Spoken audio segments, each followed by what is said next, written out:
Commissioner Brennheiser, Present. Commissioner DeBunda, Commissioner Egloff, Commissioner Ellis, Commissioner Jones, Here. Commissioner Lark, Here. Thank you, Commissioner Lark, Commissioner Rogers, Here. Commissioner Wright, Here. Commissioner Sweeney, Here. and back to Commissioner DeBunda, Commissioner Egloff. All right, thank you, Tom. Let's dig in. We did have an executive session earlier today at 11 o'clock. We just confirmed that we did announce this meeting in accordance with the Yes. Sunshine Act. Everything was good, thank you. We'll start with the approval of the November 29th meeting minutes. So moved. Second. So moved, Commissioner Lark. Thank you, Commissioner Sweeney. Thank you, Commissioner Ellis. Any questions, comments? Hearing none, all in favor say aye. Aye. Any opposed? Motion passes. We have minutes. Thank you very much. And we'll do the same for the December 20th minutes. Move approved. Thank you. Commissioner Ellis, is there a second? Second. Thank you, Commissioner Jones. Any questions or discussion? All in favor, please say aye. Aye. Any opposed? Motion passes. Move on to our... Sure, I just wanted to say that I am now here. Oh, very good. Thank you, Commissioner DeBunda. Thank you. Move on to Tom to start the presentation. Madam Chair. We'll start with the racing fund balance. Beginning cash balance on December 31st, 2022 is a little over $8.7 million. Total revenue for the month was 1.7. Total expenditures were 4.9, with an ending cash balance of 5.5. Moving on to the commission, total revenues were $727,000. Personnel costs were $353,000. Total operating was $660,000 for total expenditures of a little over $1 million. I should note that generally speaking for the commission on a monthly basis, the expenditures run about $400,000 or $500,000. If you'll notice under the administrative allocation, there's a charge of $567,000. Generally, that's done from January to February. It's a one-time charge, and that's the reason for the elevated total expenditures. The administrative allocations deal with salary for the administration, press, legal, HR, and so on like that. It's the commission share. Moving on to testing.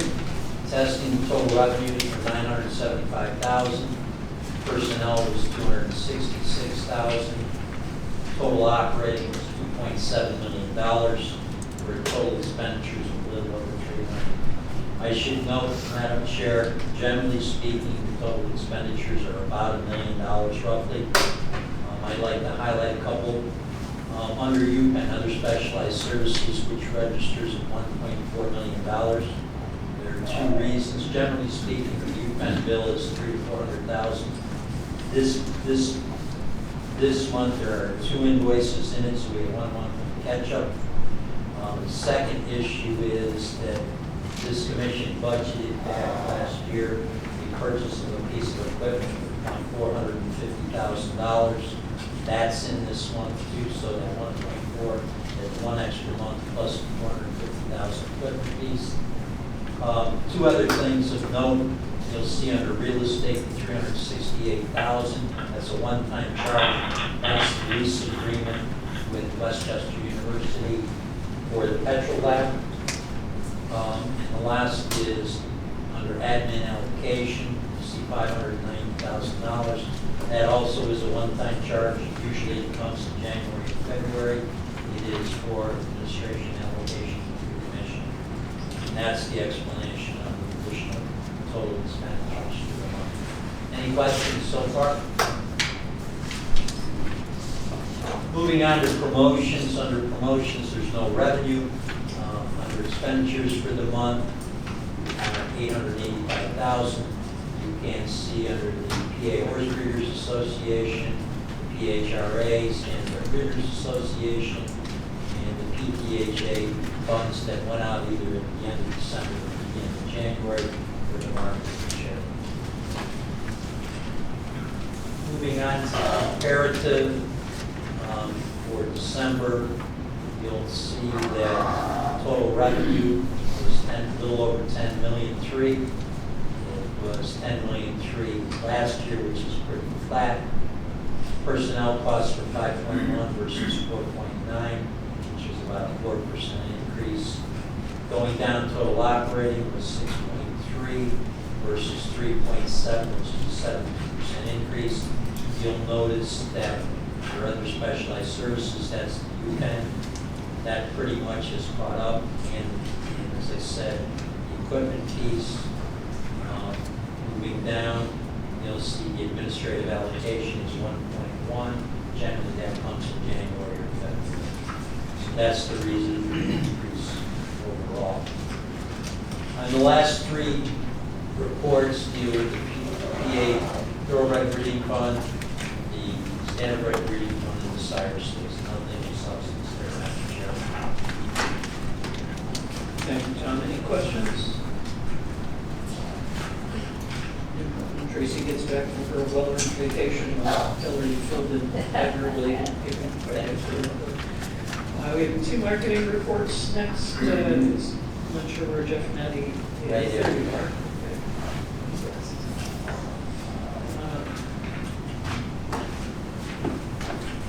Hey, Jeff, when you first start, just say your name so that the court can.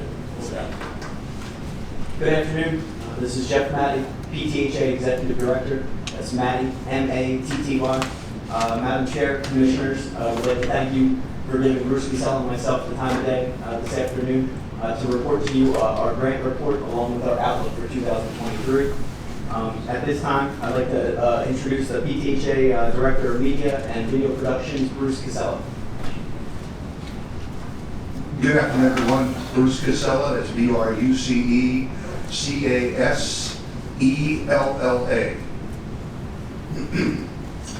I'm Bruce Casella with the PTHA. And first of all, I want to say that the PTA takes marketing our sport to the public very seriously. We all work very hard to make sure we represent horse racing, our horsemen and women, and Pennsylvania agriculture at the highest level. We also support the efforts of the Pennsylvania Horse Racing Association, Ashley Eisenbiel, and their staff in their efforts to support horse racing statewide. For the past year, the PTHA has not only been engaged at a high level of social media on all platforms, we have also created a couple of impactful campaigns to boost the interest in horse racing in the Philadelphia market. These campaigns are as follows. We'll start off with College Scholarship Day. And we have a slide for that. It's coming up next. There we go. It was a great day for all of us at Parks. The idea was to reach out to one of Pennsylvania colleges with an equine program. We invited Delaware Valley University to come to Parks. 25 students had the opportunity to win scholarships issued by the PTHA. We gave five $500 scholarships and one $2,500 scholarship to 6 lucky students. During the luncheon, we brought in several speakers to discuss the many aspects of horse racing and gave away several gifts from Parks, some t-shirts and things of that nature, from Turning for Home, the Pennsylvania Thoroughbred Horsemen's Association, and the Pennsylvania Horse Racing Association. We also named several of the races that day after many points of interest at the university. And I said it was a great day because it was a great opportunity for us to see in person the excitement that these students had as they watched the horses run down the stretch, got in the winner's circle, and they had a great time. Great time was had by all. And they, of course, are the future of our business, so it was a great day. Another campaign that we had was, I Want to Win a Racehorse. And you were right on cue. Thank you. The idea was to create interest in the sport and get more owners involved in horse racing. We partnered with Chickies and Pete's restaurants and their sports bars at 3 of their locations. One of our top traders, Kate DeMasi, a Parks Hall of Famer, gave us a 1% of a 2-year-old named Winning Time as part of the promotion. With the help of a radio station WMGK 97.5 The Fanatic, along with Chickies and Pete's, over 5,000 people entered the contest. The drawing took place in the winner's circle on PA Derby Day, with one lucky winner taking home 1% of Winning Time, who, by the way, broke his maiden at Parks, and then won the prestigious Pennsylvania Nursery Stakes. That horse, Winning Time, is also a Pennsylvania bred. We want to thank Parks Hall of Fame trainer Kate DeMasi and her husband Greg for helping us to make this contest a big success. Kate has the unique ability to articulate what it takes to be a winner to all our thoroughbred owners, and we wish all the connections to Winning Time great success in the future. And by the way, the Nursery Stakes was the first stakes race for the great Smarty Jones back in 2003. We're going to move on now to the Pennsylvania Derby, the Grade 1 Pennsylvania Derby and the Grade 1 Cotillion Stakes live broadcast from Parks Racing. Dick Girardi, Neil Hartman was the host of a 2-hour live broadcast on PWPHL 17 from 4:30 to 6:30. Also on the telecast, national reporters Kate Gradar, who works for TVG, and Maggie Wolfendale, a reporter for Fox Sports. The broadcast is designed to showcase Pennsylvania's biggest day of racing in a positive light and show sports fans the beauty of horse racing in the Philadelphia market. We also had 2 celebrities at Parks, former Philadelphia Eagle great and National Football Hall of Famer Brian Dawkins, and NBA All-Star and local basketball legend at St. Joe's University, Jameer Nelson. Both announced the riders up during the telecast and signed autographs for our fans. Many of the horses racing the PA Derby and horses are horses that were very familiar to sports fans, as they were heavily promoted on NBC's Triple Crown coverage in the spring. Last year's PA Derby winner, Tava, is one of the top 3-year-olds in the country. The broadcast garnered approximately 8,500 households, which tops Fox Sports' America's Day at the Races. A big part of our budget is dedicated to Pennsylvania Derby Day, with radio and TV spots and several billboards spread throughout Philadelphia. In 2021, our handle on PA Derby Day was a record $13.2 million. That number was blown away in 2022 with a new record of $18.8 million. And I think we have a little video I want to show you there to show you the excitement of this broadcast.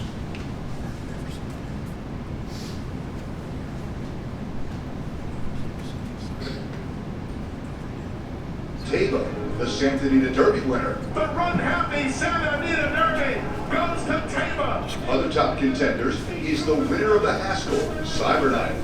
And Cyberknife has won the TVG.com Haskell. The cotillion for the Phillies will not disappoint, with Kentucky Oaks winner Secret Oak as the probable favorite. It is Secret Oak for the Coach Steely Lucas. She wins the Kentucky Oaks. $2 million races and special guest Brian Dawkins and NBA All-Star Jameer Nelson will sure to make this year's Pennsylvania Derby a day for the ages.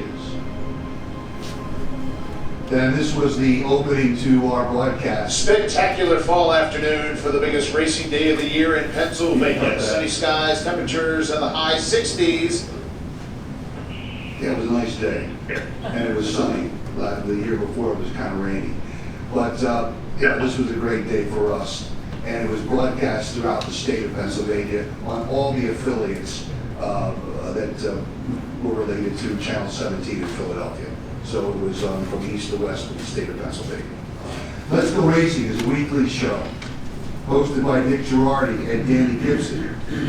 And they provide sports fans with many aspects of horse racing. We feature our local stars, both equine and human, as well as a showcase local and national of the top races around the country. Starting in March, Let's Go Racing will be giving away each month a 1% share of a thoroughbred provided by Uptown Charlie Brown Stud. So we will continue to try to get new owners engaged in horse racing. Fans will be able to enter the contest by submitting to our website a paragraph or two on many different topics throughout the year. The first one will be why you enjoy horse racing. The contest will no doubt increase ratings to the show. As of January, the show drew over 4,700 viewers on average each week and is the #1 show at 10 a.m. in the Philadelphia DMA. Our goal is to promote Pennsylvania racing from parks to a large national audience. And this is XM Radio, Sirius XM Radio. We've been doing this now for a couple of years. Each Saturday morning at 11 a.m. on Channel 85 at Sirius XM Radio, Horse Racing Hall of Famer Dave Johnson, as the guy that used to go down the stretch they come fame, along with Bill Finley, an award-winning writer, will discuss horse racing from parks with Dick Girardi, Danny Gibson, and our track announcer, Jessica Paquette. The segment lasts about 15 minutes with topics that include upcoming races at the track, a spotlight on our trainers and riders, which help our parks racing name and get that out there to racing fans coast to coast, and also helps drive a national handle. Let's move on to Dick Girardi now. He's a big part of our campaign. Dick Girardi provides us with an article on parks racing and many other aspects of racing each week. The Hall of Fame writer is well respected not only locally but on the national level as well. He's a big part of our social media, helping to send a message to the community about the credibility of horse racing here at parks. He writes about all aspects of racing here at parks, including owners, trainers, jockeys, and equine athletes. And finally, track handle. In 2021, we raced 144 days with an average handle of $2.72 million per day. Last year, we ran 148 days, and our average daily handle was $2.82 million. That's a difference of $100,000 in handle each per day. So that gives you an idea of what we are doing and what we have been doing and what we will do in the past. And let me now move over to our Executive Director, Jeff Maddie. Well, one thing before we go. I see Commissioner DeBunda has his jersey on. So I got to say, go Birds. Go Birds. Go Birds is right. Well, Bruce, I'd just like to thank you and our team. I'm very proud of the work we've done in 2022, and we look forward to 2023. Madam Chair and Commissioners, as you saw, the money we spent for the 2022 calendar year, we have a lot in store for this coming year, and we greatly look forward to the opportunity ahead of us. The main message for this year is going to be a new, fresh look, a new message. As Bruce described over his slides, we have the storylines and we have the message. It's just our responsibility now to channel that out in an appropriate manner. We have the PTHA website, we have Let's Go Racing. There can sort of be a point where we can combine those, and then there can be a point where we leave them alone. The plan is to get the fans that are already on board, keep them entertained, excited as we continue our journey forward, along with the new fans to the sport. We need to find an easy avenue to bring those aboard.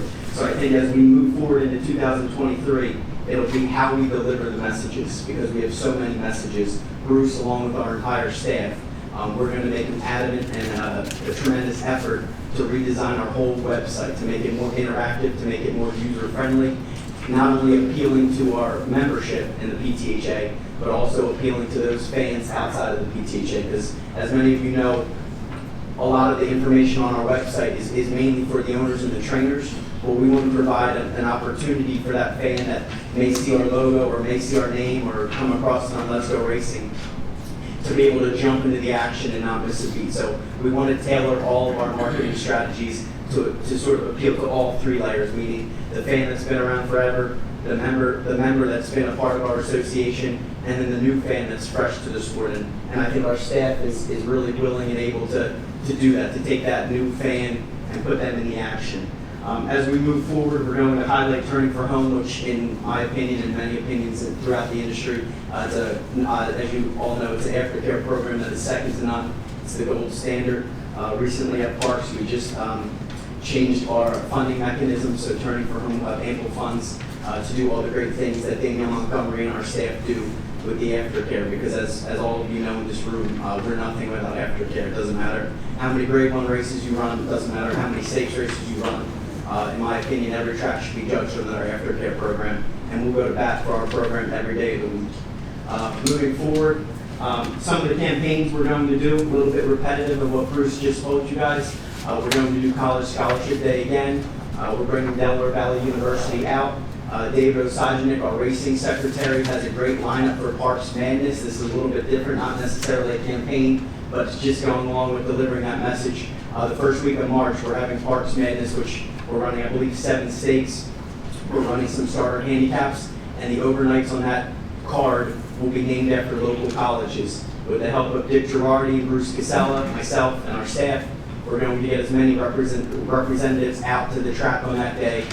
With the help of Joe Wilson, we host them in the cotillion room, and last year was a great day, and we only look forward to building on that. I think, you might not always get people out to the track based on races, but if you sort of create the event and get them out to the track, they love it. And I think that was very apparent this Pennsylvania Derby Day. People came out in droves, whether it was to see races, whether it was to see Jameer Nelson or Brian Dawkins. The main thing is you had the customer coming out to the track, and once we get them out, we're very confident with what we're able to provide and what Joe's able to provide from front side. We can keep the fans there all day long without a problem. So it's how you get them, and you love to get them all through racing, but let's be honest, you're not always going to get the average fan, whether they're in Bensalem or Bucks County, to come out for a specific race. But if you can tailor-make an event and an opportunity, and if they can come see an NBA All-Star or an NFL All-Star, it's just getting them there. And it doesn't matter how we get them there, let's just get there, and we'll do the rest. Moving forward, we're going to do I Want to Win a Racehorse. Like Bruce stated earlier, Pewter Stables was kind enough to donate 1% of the horse.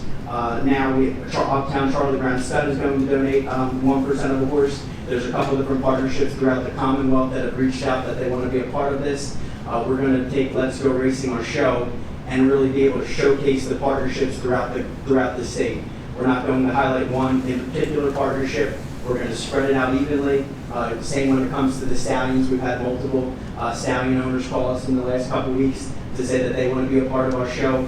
I look forward to working with Brian and Greg Newell on doing that to just get the word of mouth out there. Now that we have that tremendous PA bred, PA sired stakes series, I think now more than ever, those people that own mares, they're interested to stay in the Commonwealth, rightfully so, with all the incentives we provide. So if we can take our show and use it as a marketing tool, Brian and Greg do a tremendous job. Their board does a tremendous job. But if they ever need anything from us with our show, we could even help them. And anytime they need anything, we're more than happy to do it, and we're pleased to do it for them. Like Bruce stated, the partnership with Chicken and Pete's is a great partnership, especially if we're trying to attract the youth to our sport.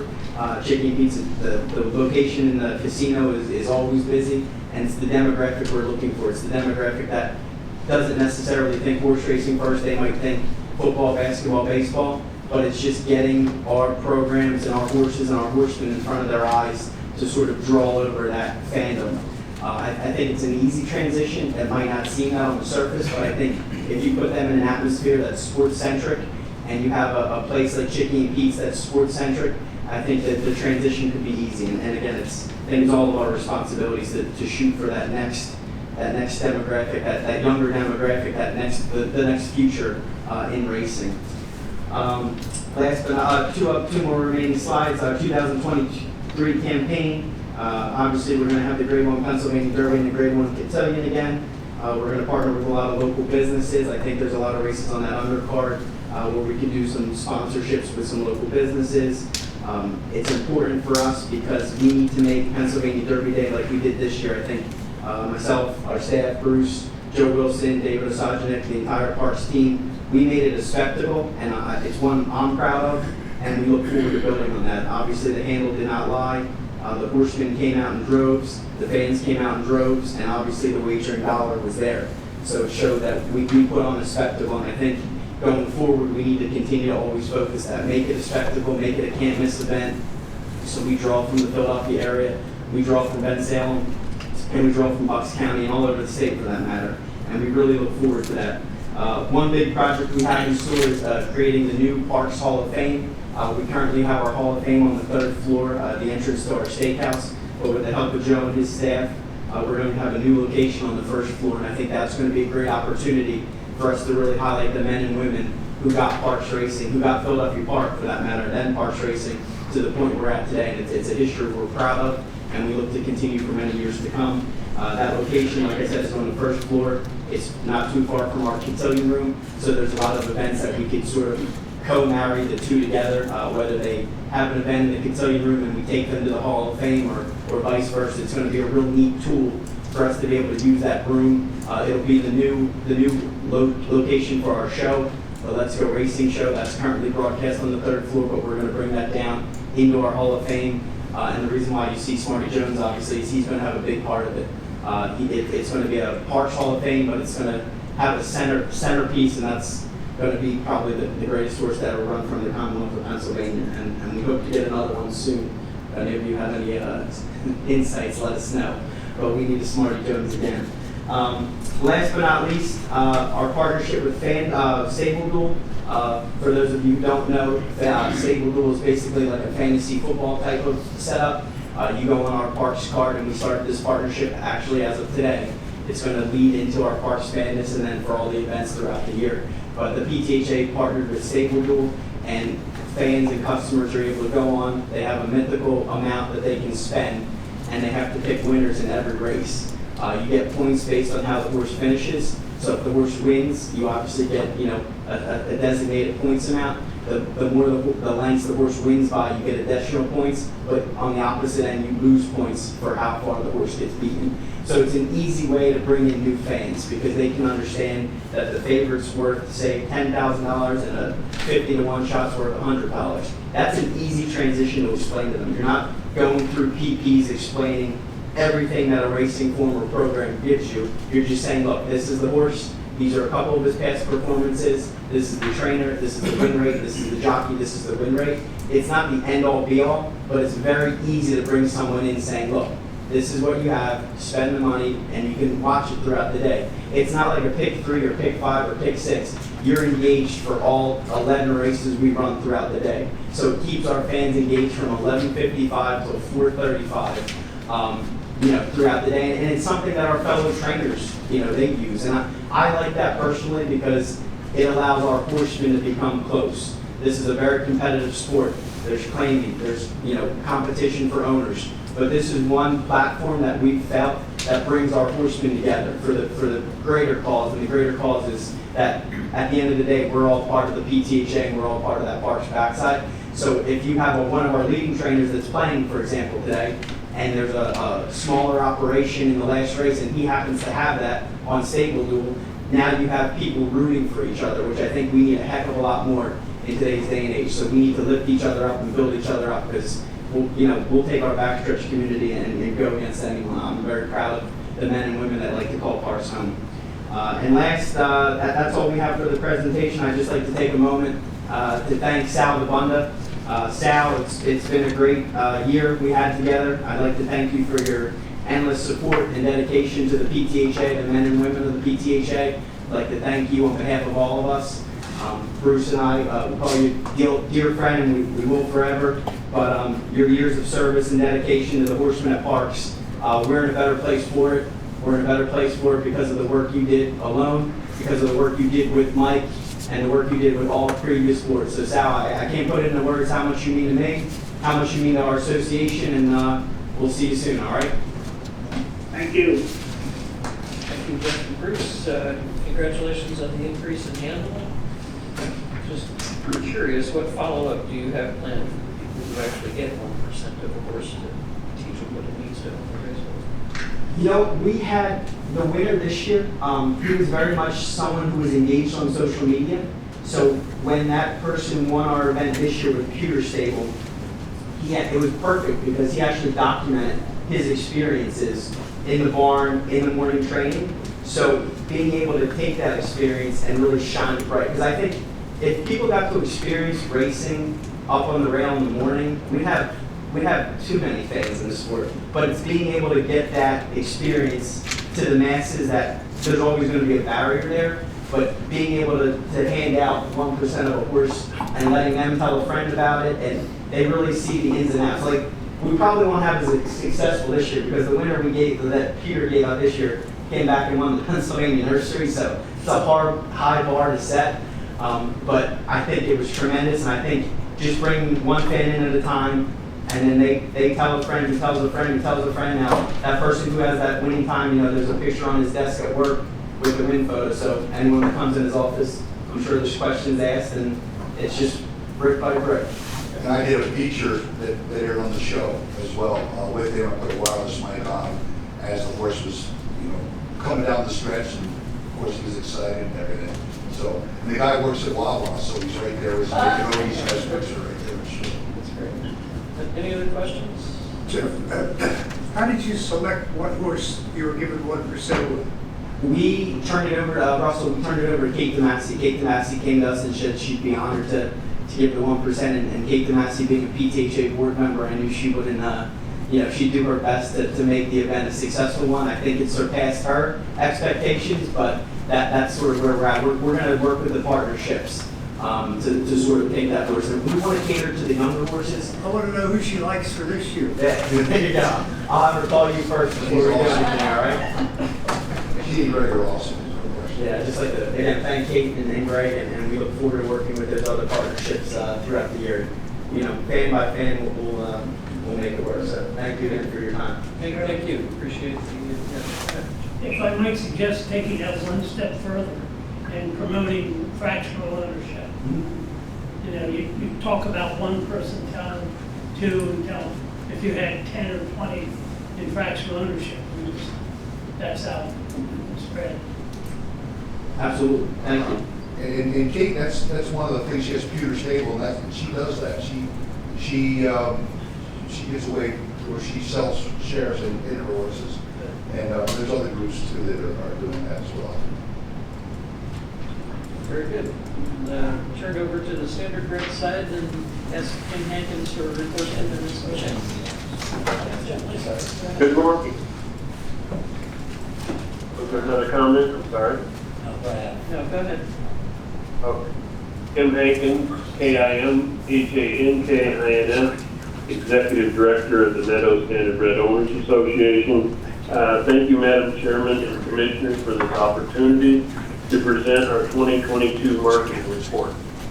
We are proud of the accomplishments under the guidance of former Marketing Director Donnell Mock and our consultant Jennifer Mealy. Excuse me. We look forward to 2023 and the leadership of our new Marketing Director Tasha McCormick. We appreciate the cooperation and participation we maintain with the Meadows management and look forward to working with them again in 2023. And to give our marketing report, our consultant, Jennifer Mealy. Thank you. Good afternoon, everyone. Tom, will you be putting the report up on the screen or should I share it myself? Share it, Jen. Absolutely.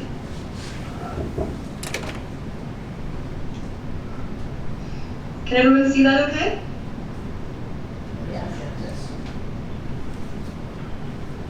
Tom, can you see that? Yes. Okay.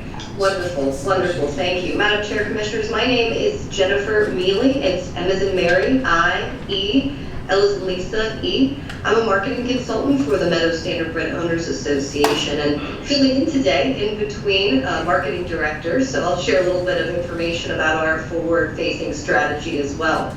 The strategy over the last year really has been very simple with the MSOA marketing. It's to cast a wider net. And we know that in order to even maintain, let alone grow handle, we're going to have to reach new fans through what we call evolving mediums and engaging content, right? So we're always looking at data that comes to availability through social and digital media. And we know that online gaming is expanding. So most of our resources last year went into reaching individuals who we call have a propensity to bet, right? They have a propensity to wager on sports. So we capitalized on the social and digital media. We've reached fans all over the world with our product.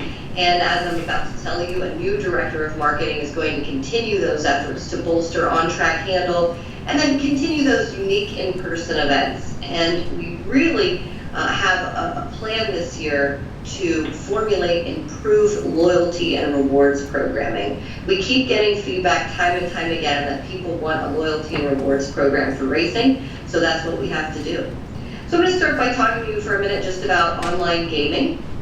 So we were among the first to advertise in-app, so with apps like FanDuel, DraftKings, Barstools. So these are people who have already opened an account. These are people who are already using online gaming. And so what we do is we market to them our horse racing. And thanks to those ads, which we change quite often, our website traffic and users on our own website increased 69% and 58% respectively.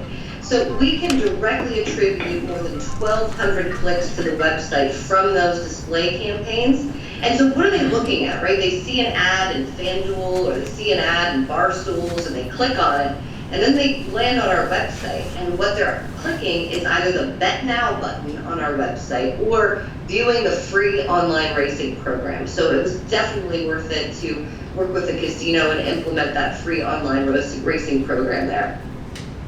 So I'm going to talk to you a little bit about the audio space for the Orchids. You know, it was quite a shock in 2020 to be a part of the biggest event of the year at the Meadows and not have one single person on the track.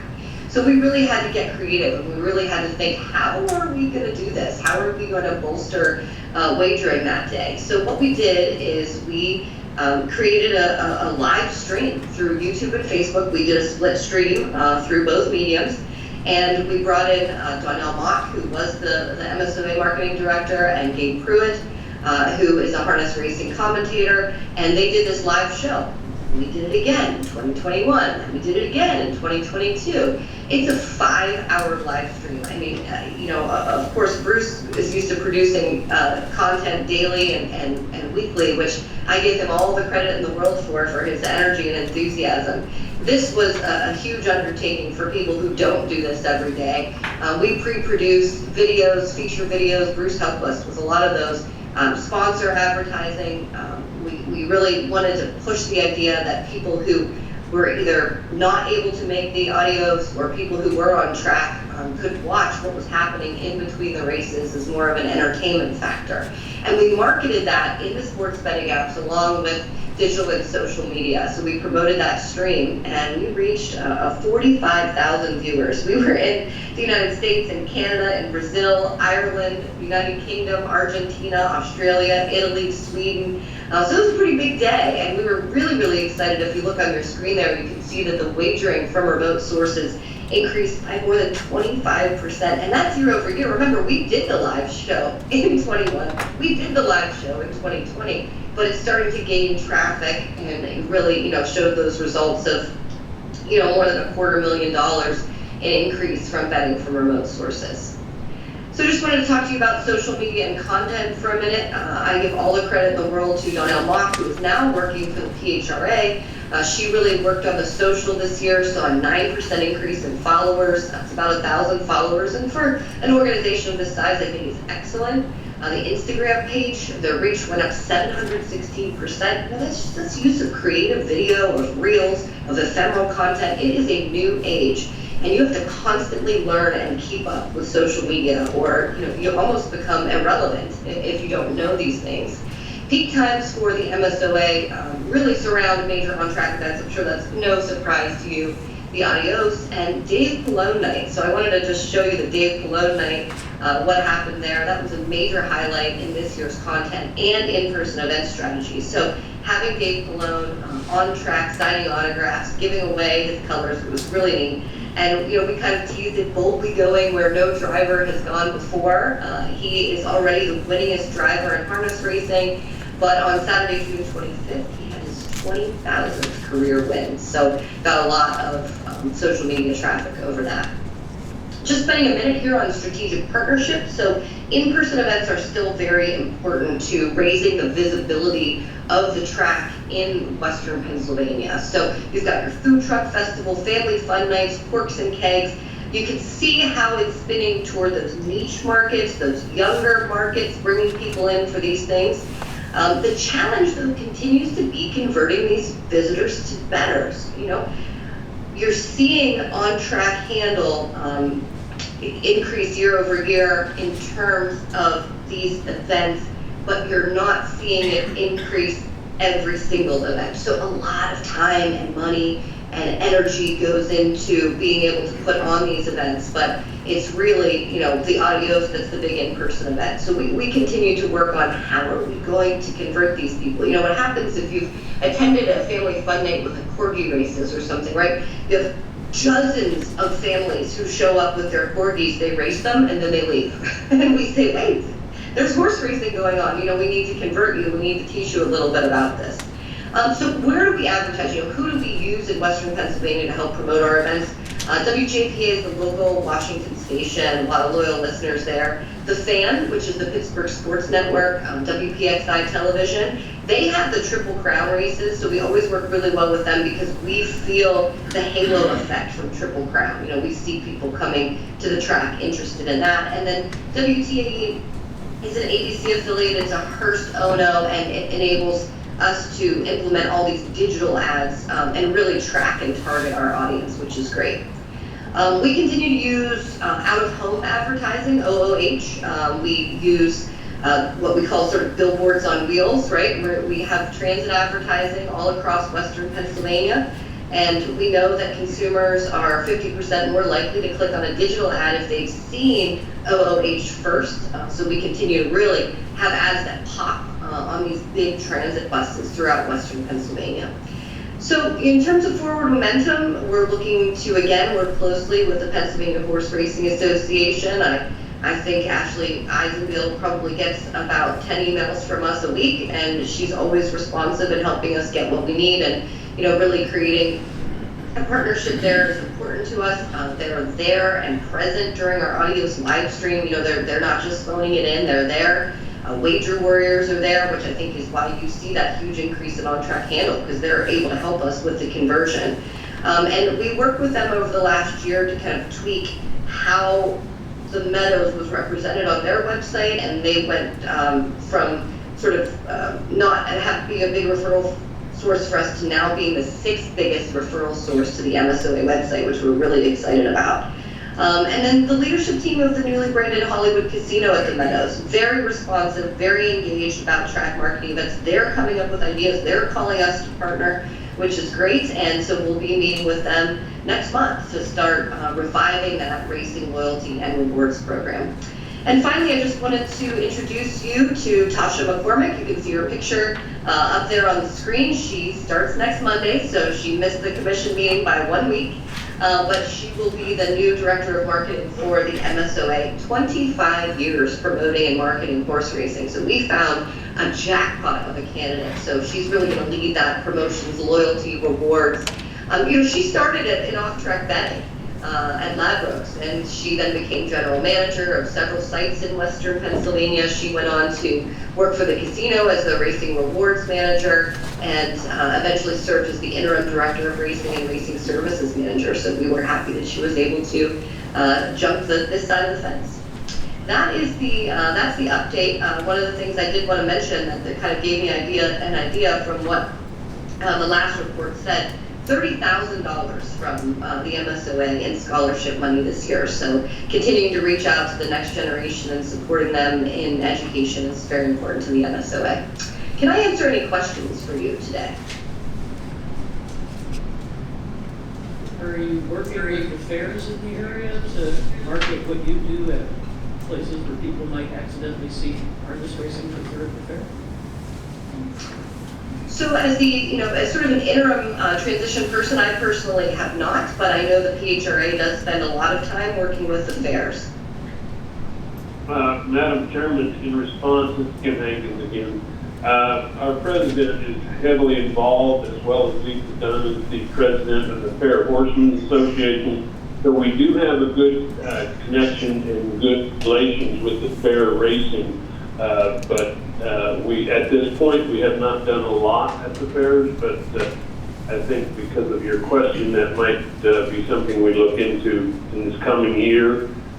When you have hopefully a captive audience of people watching the county fair racing, it would be a good time for handouts / some sort of presentation or presence of the MSOA. So thank you for your suggestion, and we will move forward on that.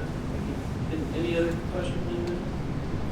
Kim, how are you recovering from your accident? I'm getting there. I appreciate the concern and the thought said. I have now gotten from a wheelchair to a mobile walker, and they finally, after 2.5 months, have given me the opportunity to take physical therapy. So they torture me pretty good in physical therapy, but it is getting better, and I appreciate your concern. Thank you. Thank you, Kim, and thank you, Jen. Let's see, where we are on administrative actions. Turn things back over to you. We have three potential actions. The first one, Madam Chair, is a motion to approve the simulcast calendars for the harness tracks for February 2023 for errors at Eagle Center, Pocono Downs, and the Meadows. Is there a motion to approve? So moved. Thank you, Commissioner Brennizer. Is there a second? Thank you, Commissioner Ellis. Any questions or discussion? Hearing none, all in favor, please say aye. Aye. Aye. Any opposed? Motion passes. The next motion, Madam Chair, is to approve the simulcast calendars for the Thoroughbred Tracks, Parks, Penn National, and Presque Isle Downs for February. Thanks, Tom. Is there a motion? So moved. Thank you, Commissioner Rogers. Is there a second? Second. Thank you, Commissioner Ellis. Questions or discussion? Hearing none, all in favor, please say aye. Aye. Any opposed? Aye. Motion passes. The next motion, Madam Chair, is to ratify the Standardbred Bureau Director's approval for Pocono Downs to move their Sunday post time in February and March to 1 p.m. and Sunday post time for April through August to 6 p.m. Is there a motion to approve? I have a question. Thank you, Commissioner Jones. Regarding that. Let's get a second, if we can, to the motion, and then we'll Second. entertain motions. Thank you, Commissioner Rogers. Okay, go ahead. What is the intention after the August date? Is that to go back to the 1 o'clock? At this point, Tony, are you on? Yeah, I'm here, Tom. You want to take In that their, one? sure, Commissioner Brennizer. In their request, that was the only dates that they asked to change for that time frame. So I'm assuming after August it'll be at 1. But Mike Solinger, when we go to the industry reports, we can ask him on that. Okay? Thanks, Tony. Sure. Thanks, everybody. Any other questions or discussion? Hearing none, all in favor, please say aye. Aye. Any Aye. opposed? Motion passes. Turn it over to legal counsel for the adjudications. Thank you, Madam Chair. Sure, before we do that, as we mentioned physical therapy, I apologize for not being here today, and I probably will not be there in February. Not me, but my significant Cheryl, the day before Thanksgiving, fell in a restaurant and broke her femur. And I know this is a dreadful thought, but I'm the caretaker. So, you wouldn't wish that on anybody, but I am the caretaker. The next follow-up doctor's appointment is the end of February. That's the February. So I probably will not be able to be there in person in February either. But I wanted you to know that's why I'm not there, but I'd like to. Thank you for the update, and I'm sure you learned, as my dad did, that you never knew you had it.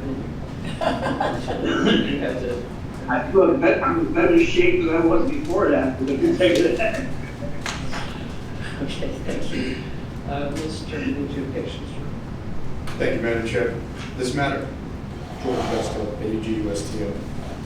This matter comes before the Pennsylvania State Horse Racing Commission on an appeal filed by Thomas J. Laredo, DVM, from ruling number 22057 PP of the Board of Stewards at Parks dated March 9th, 2022. Ruling number 22057 BP suspended appellant's commission veterinary license beginning March 21st, 2022 for the duration of his current license, which expired December 30th, 2022. On October 13th, 2021, a commissioned veterinarian observed Dr. Laredo injecting the horse Irish Colonel, who was scheduled to participate in the 6th race on that date. The stewards found, after a hearing, that Dr. Laredo had violated 7 VA Code Section 403.3E and Section 185.2 of the Commission's regulations. The Commission has now had the opportunity to review the transcript of the hearing, the evidence and testimony of the witnesses, and post-hearing briefs of the parties. This matter is now ripe for consideration. The proposed order would read, and now this 31st day of January 2023, upon consideration of the testimony and exhibits of record, it is hereby ordered that the ruling of the Board of Stewards at number 22057 PP is hereby affirmed. That would be in the form of a motion. Thank you. Is there a motion to approve? So moved. Thank you, Commissioner Ellis. Is there a second? Second. Thank you, Commissioner Jones. Any questions or discussion for George on this? All in favor of the motion as read by George, please say aye. Aye. Any opposed? Motion passes. There's I a- abstain. One abstention. One abstention, Corinne Sweet. Reminded me of that. Let's go to the court. The next matter before the Pennsylvania State Horse Racing Commission on appeal filed by licensed owner trainer Paul R. Corey by ruling number 22041M dated March 17, 2022. The Board of Judges at the Meadows, Pennsylvania fined appellant $500 and suspended his license for 15 days as a result of a horse trained by appellant testing positive for a prohibited substance in violation of the Commission's regulations. At numerous continuances, the hearing was conducted on October 25th, 2022. The parties waived the filing of post-hearing briefs. The Commission has now had the opportunity to review the evidence and transcript of the hearing, including the testimony of the witnesses. The matter is now ripe for consideration. The following is a proposed order. And now this 31st day of January 2023, upon consideration of the testimony and exhibits of record, it is hereby ordered that ruling number 22041M of the Meadows Board of Judges, which imposed upon appellant Paul Corey a fine of $500 and suspending his license for 15 days, is hereby affirmed. Thank you, George. Is there a motion to approve the order? So moved. Thank you, Commissioner Ellis. Is there a second? Second. Thank you, Commissioner Jones. Any questions or discussion? Hearing none, all in favor, please say aye. Aye. Any opposed? Motion passes. Tony, I guess we're up to the industry reports, unless you and Tom want to provide some update here. Yeah, Madam Chair, I'll go to Tom. He has a couple things first, and then we'll do the industry reports. One thing I might add after Commissioner Brennheiser asked the question about why Pocono only goes to August on the Sunday dates. Quick look at their calendar, and they drop Sundays in September and October. So, my mistake on that, Commissioner Brennheiser. Okay, go ahead, Tom. Thanks, Tony. Just two quick items. Since last commission meeting on out-of-competition testing, 49 tests were conducted at the Meadows. So for the year 2022, there were a total of 1,088 tests conducted. Thoroughbreds had 539, standardbreds had 549. We hope for 2023, we'll see what happens. On to the hotline. The hotline started obviously in March. We had a 10-month window for 2022. We received the total calls for that time period of 115. We have closed 99 of them. There are 16 open. Standardbreds were 30, thoroughbreds were 85. And as I've said before, the implementation has proved beneficial in general. We continue to investigate every call we get, and we'll continue to do so moving forward. That's all I have, Madam Chair. Thanks. Okay, we'll go to the industry report. So just ask everybody for the benefit of the court reporter to please state your name and spell it, please. How about Scott Lisha from the Meadows first? Scott? Thank you, Tony. Scott Lisha, that's Scott, last name Lisha, L-I-S as in Sam, H-I-A, Director of Racing here at the Meadows. Thank you, Madam Chair and members of the Commissioner. Just wanted to report, the month of January has actually been a very good month for us. Our handle has been extremely solid, up about 75-76% over 2022. We did have an additional 30% more races, about 36 races more this year than last. I wish I could put a finger on one thing and tell you what the magic was, but I think a lot of it has to do with last year working very, very diligently with the MSOA to kind of solidify our purses, bring them up a little bit. We experienced some raises, enabled us to maybe get some additional horses on the ground, as well as people coming to race here, freshening our product, and so far fans have liked it around the country, so very promising, and hopefully I didn't jinx myself, knock on wood, and this continues to build and grow. Thank you very much. Okay, thank you, Scott. Barry Brown from Harris. Barry? Thank you, Tony. Barry Brown, B-A-R-R-Y-B-R-O-W-N, Director of Racing. We wrapped up our season December 31st, and we don't open again for 2023 until April 2nd, and that's my report. Okay, Barry, we'll be here before you know it. There you go. Mike Zollinger from Pocono. Mike? Thank you, Tony. Mike, M-I-K-E-Z-U-L-L-I-N-G-E-R. We're excited to get ready for our 2023 season. We start qualifiers on February 13th and 14th, which is 2 short weeks away. Luckily, the weather's been holding out here in Northeast PA, and I hope it continues to do so. Tony, I wanted to thank you for clearing that up. Yes, Sunday post times. We do drop Sundays in September and October, and we pick up Wednesdays in those months as well, beginning September 13th. Other than that, all forms and pertinent racing information has been updated on our website, so if anybody needs to go there, it's moheganpa.com under the live racing enforcement page. And that's it. We're excited to get racing here again in 2023. Coming quick. Mike, you know you're guaranteed a snowstorm now over the weekend since you praised how nice the weather's been. So. I know, the sun's through my window right now. My fancy. Okay. Thank you. Sure. Joe Wilson from Parks. Joe? Yes, this is actually David, D-A-V-I-D, last name Osajanak, O-S-O-J-N-A-K. I'm the Parks Director of Racing. Joe asked me to handle this today. Thank you everyone for allowing me to speak. Commissioners, just wanted to, we closed out our racing year, December 2022. Weather caused us to lose our three last racing days of December, December 26th, 27th, and 28th.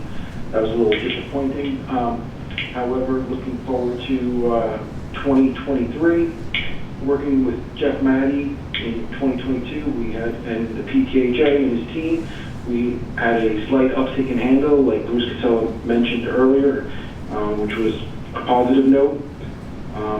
As for 2023, I am working on our stake schedule with Joe Wilson and Jeff Maddie and his team. We should be releasing our 2023 stakes probably within the next 10 days to 2 weeks. Looking forward to it. As Jeff Maddie mentioned, we are having Parks Madness, which is March 6th and 7th. We have 7 stakes races and 4 starter handicaps, which are we're looking to have a good turnout for that. And let's see, other things of note. Just wanted to mention that one of the jockeys in our riding colony, Jose Antonio Gomez, who won the Eclipse Award last year for the best, Eclipse Award for apprentice riders. He had, I believe, about 30% of his wins at Parks in 2022. And that's all I have to report today. Thank you very much. Okay, thank you, David. Eric Johnson from Penn National. Eric? Thanks, Tony. Eric Johnston, J-O-H-N-S-T-O-N, and nothing to report. Thank you. Hey, Eric. How about Matt Ennis from Presque Isle? Matt? Matthew Ennis, last name is spelled E-N-N-I-S. Not much going on here at Presque Isle Downs in January, just offering simulcast. Understanding our quantity of race days for our upcoming 2023 race season, and we'll be submitting that to Tom and the Commission for approval, and looking forward to beginning racing once again in mid-May. We are opening our backside in mid-April. So that is all I have. Thank you. Okay, thanks, Matt. For the PTHA, I'm not sure if we have Sam Beagle or Mike Moran. Mike's here, Tony. Okay. Mike's here, Tony. Mike Harant, H-A-R-A-N-T. Just want to report kind of what Mike Zellinger and Barry Brown said. Right here, I'm sitting at Harris. It's not snowing, which is a bonus, and hopefully we can keep the snow out of Pocono. But we're excited to get started at Pocono. First race day is February 18th, first qualifier February 13th. So we're looking forward to getting started up there. That's all I have. Okay, thanks, Mike. Kim Hankins from the MSOA. Kim, did you have anything? I don't have a report, but I would like to wish Teresa Lamriel good health. I've heard you've had issues, and I want to wish you good health and hope you get well soon. Thank you, Kim. I appreciate that. I don't feel so lonely now listening to everybody's physical therapy stories today. So I think I'm in good company. So thank you. How about Jeff Matty? Jeff, did you have anything you wanted to add? Yes, thanks, Tony. Jeff, JDFF, Matty, MATTY. Just the commissioners, Madam Chair, PTHA recently held our election. We had a couple changes in our board of director position. PTHA president is Robert Hutt. New owner directors are John Julia and John Finelli. And our new trainer director is Robert Butchery. So that's really all the updates, along with David's update. We look forward to continuing to work with him and his staff on our stage program for 2023 and execute that to the best of our ability. Thanks. Okay, thank you, Jeff. How about Mike or Jim Simpson for the standard book readers? Mike Simpson, SIMPSON, no report today. Okay, thank you, Mike. And Brian Sanfratello for the third rec readers. Brian? Brian Sanfratello, BRIAN, SAN is in Nancy, F is in Frank, RATELLO. In the commissioners, in your packet, you'll see on page 1 the slot revenue transfers into the breeding fund for the year 2022, a little over 15 million. And then I added in on that page the 25% deposit from the commission was a little bit over 2 million. So total money coming into the breeding fund, 17,339,000 and change. The slot revenue was down about 72,000. If you go over to the second page, you can see that.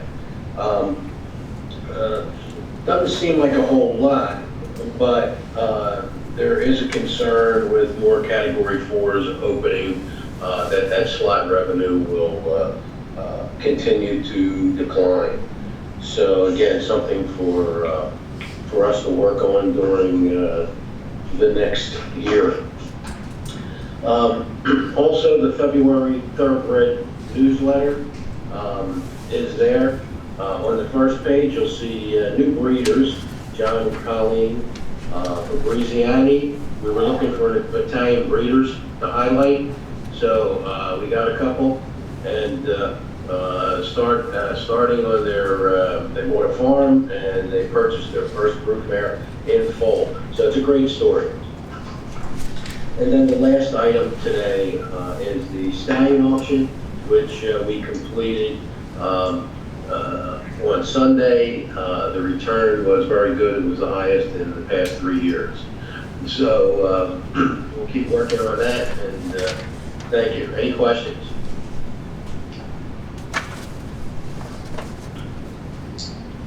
Okay, thank you, Brian. Madam Chair, we do have public comment today from Dr. Langlois. I believe he's present in the room. Yes, he is, Tony.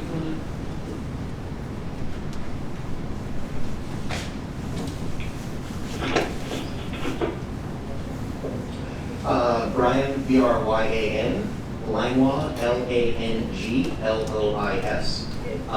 Thank you again for allowing me to make some comments today. With the kind of the new year coming up, I'm just going to kind of renew a couple of requests that I had made probably in the middle of last year for the commission to consider. And I believe these should probably have to be done through regulation. But the first would be, even though we don't know where the HISA rules are, that the commission strongly considered creating a regulation that a chase vehicle is mandated at all thoroughbred tracks, so the veterinarian following the horses. This is not the case in Pennsylvania and is pretty much becoming standard around the country, and is in the best interest of the horses so that veterinarians can get to the horses in the unfortunate event that something happens as quickly as possible.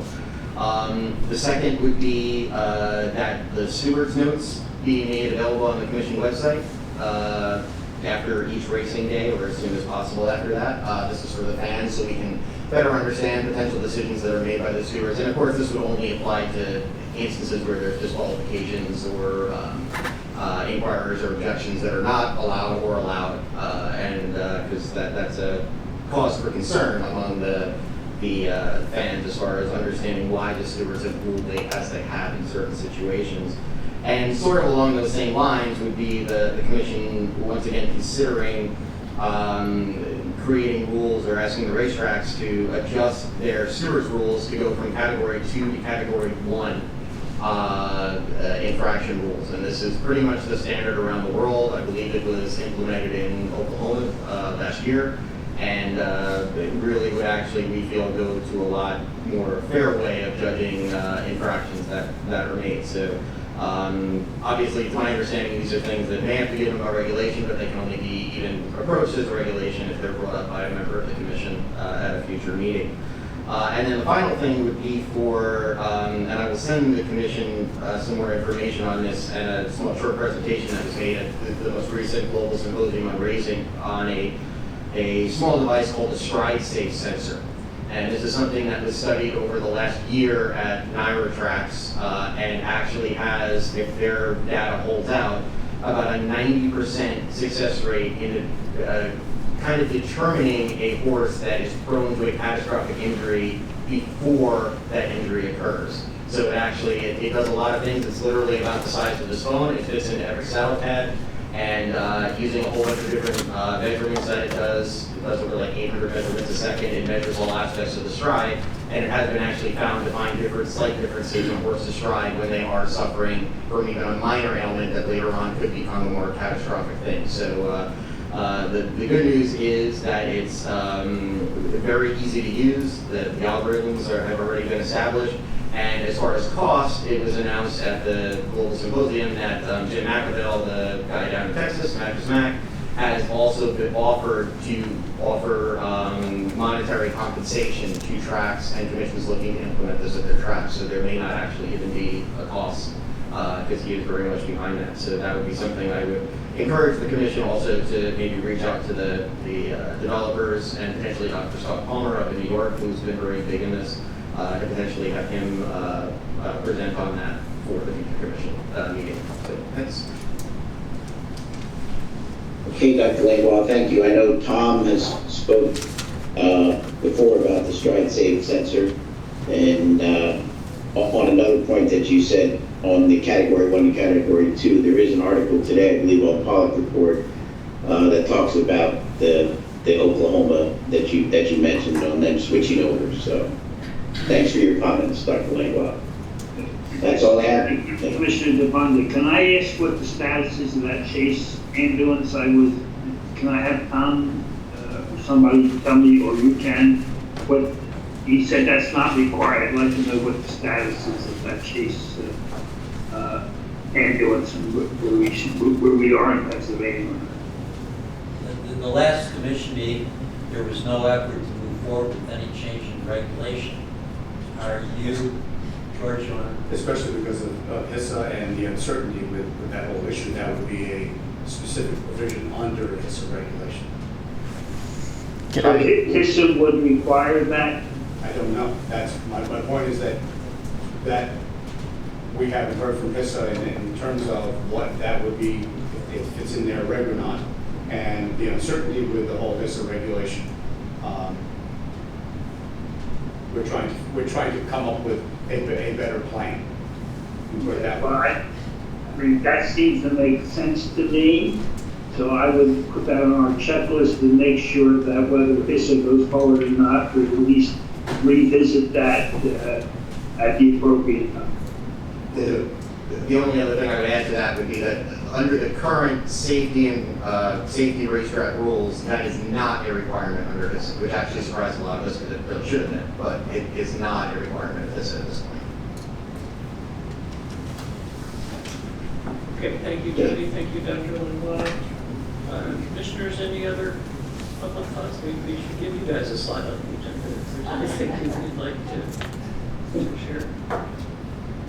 Does anybody want to become a caretaker? But by the way, I am wearing Vince Papali shirt, which is Mr. Invincible. So that's what I'm hoping the Eagles will be in 2 weeks. We will all be rooting for the Pennsylvania team, even if it's not our usual team.